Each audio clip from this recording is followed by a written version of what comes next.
నాకు రీసెంట్గా కనిపించిన ఒక వీడియో. ఆ మధ్య ఎవరో పేపర్లు కూడా రాశారు, హెల్పింగ్ నేచర్ లేదు అది ఇది అని అంటే నాకు భలే బాధేసింది. అపర మేధావుల ముసుగులో ఉన్నటువంటి చెత్తనాకుడు హ్యాట్సాప్ అండి, అందుకే వాళ్ళంత గొప్పవాళ్ళు అయ్యారు. ప్రసాద్ బాబు గారు చెప్పిన మరో విషయం ఏంటంటే, చిరంజీవి గారు ఎన్ని సహాయాలు చేశారు, ఇవన్నిటిని గుప్తదానాలు అంటారు. చిరంజీవి గారు సినిమా ఇండస్ట్రీలో నిలదొక్కుంటున్న సమయంలోనే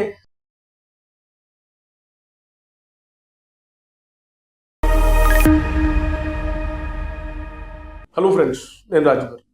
గత కొంతకాలంగా మెగాస్టార్ చిరంజీవి గారి గురించి ఎవడెవడో ఏదేదో వాగుతూ ఉంటాడు.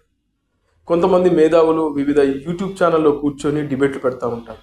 ఆయన ఏదో వీళ్ళకు బాగా తెలిసినట్టు, ఆయనకు సంబంధించిన ప్రతి విషయం పక్క నుండే చూసినట్లు ఏదేదో సొల్లు కబుర్లు చెప్పుకుంటూ లేనిపోని థంబ్నెయిల్స్ పెట్టి చిరంజీవి గారి గురించి నెగిటివ్గా జనాల్లోకి తీసుకెళ్లే ప్రయత్నం చేస్తుంటాయి కొన్ని యూట్యూబ్ ఛానల్స్తో పాటు కొంతమంది అపర మేధావుల ముసుగులో ఉన్నటువంటి చెత్తనా కొడుకులు. అయితే ఆయన గురించి ఇలా తప్పుడుగా ప్రచారం చేస్తూ ఉంటే నిజంగా ఆయనను అభిమానించే నాలాంటి వాళ్ళకి కానీ చాలామంది కోట్లాది మంది అభిమానులకి నిజంగా చాలా బాధ కలుగుతుంది. చిరంజీవి గారు సినిమా ఇండస్ట్రీలో నిలదొక్కుంటున్న సమయంలోనే ఆయన ఎంతో మందికి సహాయం చేశాడు. వచ్చిన దాంట్లో 50% వాళ్లకు వీళ్లకు సహాయం చేయడానికి సరిపోయింది, ఎక్కడ కూడా ఆయన దాచుకోలేదనే విషయం చాలా మందికి తెలియదు. కొన్ని చాలా లేటుగా బయటకు వచ్చినప్పుడు నిజంగా చిరంజీవి గారు ఇన్ని సహాయాలు చేసినా కూడా, ఇంతమందిని ఆదుకున్నా కూడా ఎందుకు కొంతమంది దుర్మార్గులు కావాలని ఆయన గురించి నెగిటివ్గా పబ్లిసిటీ చేస్తారు ఏంటో అర్థం కాక నాలాంటి అభిమానులకైతే చాలా కొంచెం ఆవేదన కలిగిస్తుంది. నాకు రీసెంట్గా కనిపించిన ఒక వీడియో, అది నటుడు ప్రసాద్ బాబు గారి ఇంటర్వ్యూ. ఆ ఇంటర్వ్యూలో ప్రసాద్ బాబు గారు చిరంజీవి గారి గురించి చాలా గొప్పగా చెప్పారు. చిరంజీవి గారు నాకు అవకాశాలు లేని టైంలో ఆయనే నాకు అవకాశాలు కల్పించాడు. అదేవిధంగా చిరంజీవి గారి గురించి ప్రసాద్ బాబు గారు చెప్పిన మరో విషయం ఏంటంటే, ప్రసాద్ బాబు గారికి తెలియకుండానే ఆయన భార్య ఒక 30,000 రూపాయలని ఒక ఫ్లాట్ కొనడానికి అడ్వాన్స్గా ఇచ్చారు.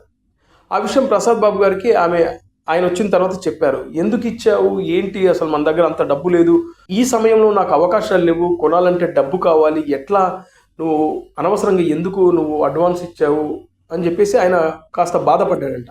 ఇలాంటి సమయంలో ఎవరిని అడగాలి, ఎవరిని అడిగితే మనకు డబ్బులు ఇస్తారు ఏంటి అని ఆలోచిస్తున్న సమయంలో ఆయనకు చిరంజీవి గారు గుర్తుకొచ్చారంట.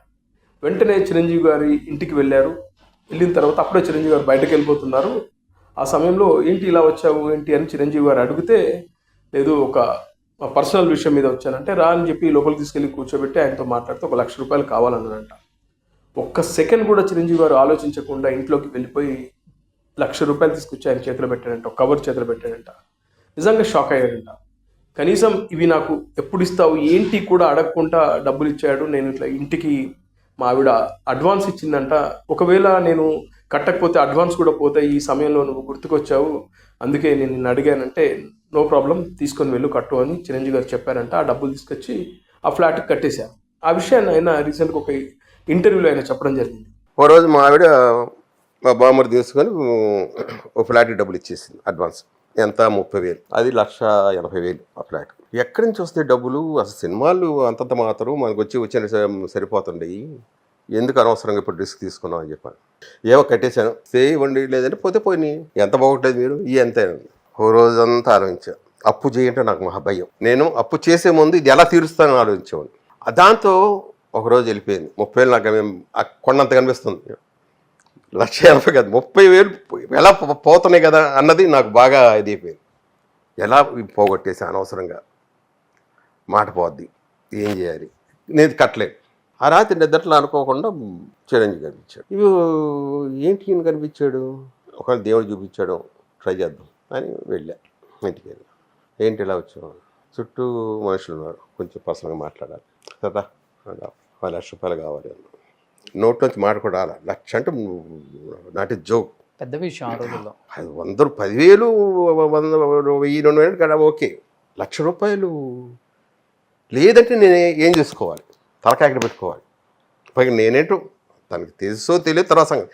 ముందు నేను అడగటం కరెక్ట్ కాదని పక్క అనుకుంటూనే వెళ్ళి 1,00,000 కారాన్ని రాలి. సరే దానికి ఎందుకు ఇంత ఇస్తావు, ఓకే ఆయన లోపలికి వెళ్ళి 1,00,000 రూపాయలు కవర్లు తిట్టి నాకు అసలు ఏం అర్థం కాల. 1,00,000 ఇదప్పుడు మన ఇంట్లో చూసాక ఎవరో ఒక వ్యక్తి దగ్గర నుంచి తీసుకోవటం అన్నది. సరే వెళ్ళిపోయి నేరుగా దగ్గరికి వెళ్ళాను. ఓనరు దగ్గర ఇచ్చి, ఇదిగయ్యా 1,00,000 మిగతా ఎప్పుడు ఇస్తారో తెలియదు. ఆ రోజుల్లో మీకు 1,00,000 ఇచ్చారని చెప్పారు చిరంజీవి గారు. నేను ఆ టైంలో ఉన్న ఆర్టిస్టులు అందరూ చెప్పారు 50,000 1,00,000 50,000 1,00,000. ఆ రోజుల్లో ఆయన అవసరం ఉందంటే చాలు, ఏం అవసరం అని అడగకుండా డబ్బు చేతిలో పెట్టే ఏకైక హీరో ఎవరైనా ఉన్నారంటే ఇండస్ట్రీలో అది కేవలం చిరంజీవి గారే అని చెప్పారు. అంటే ఆయన చిరంజీవి గారు అభిలాష అనేది ఆయన బిగినింగ్ స్టేజ్లో, చిరంజీవి గారు ఎదుగుతున్న సమయంలో ₹1,00,000 అంటే మామూలు విషయమా? చాలా పెద్ద అమౌంట్ కదా. మరి అంతటి అమౌంట్ నాకు ఎప్పుడు ఇస్తావు ఏంటి అడగకుండా ఇచ్చేశాడు కదా. మళ్ళీ వెనక్కి తీసుకోవాలన్న ఆలోచన కూడా చిరంజీవి గారిలో లేదు అనేది ప్రసాద్ బాబు గారు చెప్పిన విషయం. ఇలాంటివి చిరంజీవి గారు చేసిన సహాయాలు చాలా ఉన్నాయి. ఈ మధ్యకాలంలో సోషల్ మీడియా వచ్చిన తర్వాత ఆ సహాయాలు పొందినటువంటి నటులు కానీ, టెక్నీషియన్స్ కానీ, ఇతర వ్యక్తులు కానీ ఇతర ఇంటర్వ్యూలలో చెప్తున్నప్పుడు బయటకు వచ్చే విషయాలు చూస్తూ ఉంటే నిజంగా చిరంజీవి గారు ఎన్ని సహాయాలు చేశారు, అన్నిటినీ గుప్తదానాలు అంటారు. ఈ విషయాలు తెలియకుండా కొంతమంది మూర్ఖులు ఇష్టానుసారంగా మాట్లాడుతుంటారు అని నిజంగా నాకైతే చాలా ఆవేదనగా అనిపిస్తూ ఉంటుంది. నాకే కాదు, మీలాంటి అభిమానులందరికీ కూడా చిరంజీవి గారి గురించి ఏదేదో మాట్లాడుతూ ఉంటే నిజంగా మనసుకు కాస్త గాయంగా అనిపిస్తూ ఉంటుంది. అందుకే ప్రసాద్ బాబు గారి ఈ విషయం మీలో చాలామంది ఈ ఇంటర్వ్యూ చూసే ఉంటారు, కానీ ఎందుకో నాకు అది చూసిన తర్వాత మీకు ఈ వీడియోని మీ ముందుకు తీసుకురావాలనిపించింది. ఇవి ఒక్కటే కాదండి, చాలా విషయాలు ఉన్నాయి. ఆ మధ్యన మీకు తెలుసు కదా, పొన్నంబలం అనే ఒక యాక్టర్ని చిరంజీవి గారు హాస్పిటల్లో చేర్పించి దాదాపు 40 లక్షల రూపాయలు హాస్పిటల్ బిల్ ఖర్చు అంతా చిరంజీవి గారు చూసుకున్నారు. ఆయన సొంత ఇంటి మనిషి కాదు, ఎక్కడో తమిళనాడులో ఉండే వ్యక్తి. చిరంజీవి గారితో కలిసి కొన్ని సినిమాలు నటించాడు, చిరంజీవి గారి మీద అభిమానం చూపించేవాడనే ఆ ఒక్క కారణంతోనే చిరంజీవి గారు దాదాపు 40 లక్షల రూపాయలు ఆయన కోసం ఖర్చు పెట్టారు. అలాంటివి చాలా ఉన్నాయి, కోకొల్లలు ఉన్నాయి. ఎముడికి మొగుడు షూటింగ్ టైంలో మీ అందరికీ తెలిసిందే, ప్రకాశం జిల్లాలో అప్పట్లో పత్తి రైతులు ఆత్మహత్య చేసుకొని చచ్చిపోయారు. 25 కుటుంబానికి 25,000 రూపాయలు చిరంజీవి గారు ఇచ్చారు. అంటే ఆ కాలంలో 25,000 అంటే చిన్న విషయం కాదు కదా. ఇలాంటివి చాలా ఉన్నాయి చెప్పుకుంటూ పోతా ఉంటే. అలా చిరంజీవి గారు మనకు తెలియకుండా చేసిన గుప్త దానాలు ఎన్నో. ఈ మధ్య కాలంలో బయటకు వచ్చినాయి, కరోనా టైంలో ఆక్సిజన్ సిలిండర్లని. అదేవిధంగా ఆయన ఇంటికి ఎవరు వచ్చినా కూడా ఉట్టి చేతులతో పంపే నైజం ఆయనది కాదు. ఆ వెళ్ళిన వ్యక్తులకు కూడా తెలియదు ఈయన మనకు డబ్బిచ్చి పంపిస్తున్నాడు అనే విషయం. షాకింగ్ మూమెంట్స్ కొన్ని ఉంటాయి ఆయన ఇంటికి వెళ్తే. అలా చిరంజీవి గారు వాళ్ళ అవసరాలు తెలుసుకొని ఆయనే ఆయా వ్యక్తులకు డబ్బులు ఇవ్వడం, చెక్కులు ఇవ్వడం, వాళ్ళ సమస్యలు ఉంటే పరిష్కరించడం, వాళ్ళకి ఏదైనా హెల్త్ ఇష్యూలు ఉంటే హాస్పిటల్లో చేర్పించి ఆ ట్రీట్మెంట్కు సరిపడా ఖర్చంతా చిరంజీవి గారే చూసుకోవడం. ఇదంతా చిరంజీవి గారు కొన్ని సంవత్సరాల నుంచి చేస్తున్నాడు. ఇవేవీ తెలియని చండాలమైన దుర్మార్గమైన మైండ్ సెట్ ఉన్న కొంతమంది వెధవలు ఈ మధ్యకాలంలో యూట్యూబ్ ఛానల్స్లో కూర్చొని ఓ యాంకర్ అడుగుతూ ఉంటుంది చిరంజీవి గురించి, ఆ వెధవలు సన్నాసులు వాళ్ళకేదో అన్నీ తెలిసినట్లుగా ఆయన గురించి ఏదేదో పిచ్చవాగుడు వాగుతూ నెగిటివ్గా ఏమో విషయాలు మాట్లాడుతూ ఆయన గురించి నెగిటివ్ పబ్లిసిటీ చేస్తున్నారు. అందుకే ఈ విషయం నా దృష్టికి వచ్చింది కాబట్టి, ఈ వీడియో నేను చూశాను కాబట్టి కాస్త నేను లేట్ అయి ఉండొచ్చు, కానీ ఈ విషయం మీకు తెలియజెప్పాలనే, అంటే మీ దృష్టికి తీసుకురావాలనే ఉద్దేశంతోనే చేసిన వీడియో ఇది.